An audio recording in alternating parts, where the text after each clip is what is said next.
Alright, so this is the German Erma wekre mod EP25, and I'm going to show you how to do a disassembly and maybe talk about the history of it a little bit while I do that.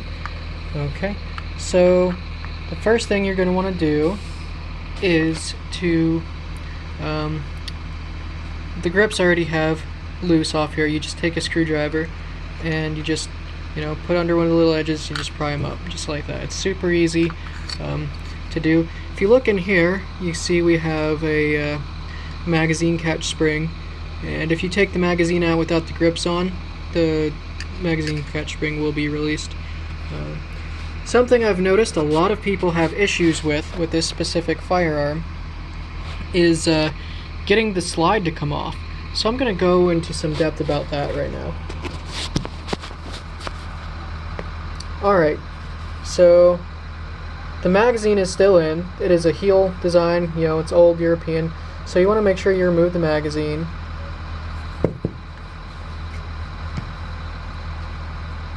That's imperative to remove the slide. The slide will not come off if the magazine is in. Then you just pull down this little plunger right here and it slides forward. Now, one interesting thing to note about this design is on modern firearms, the slide release is a slide release, but actually on this it's a barrel release because this plunger plugs right into that barrel. That's how you remove the slide. That's a basic disassembly. I'm gonna go through and polish this frame up and polish the magazine, different things. Gonna Cerakote it, I think. Just have a fun little project out of it. So again, this is the Deutsche Wekre mod EP25, and some of the history about this little firearm.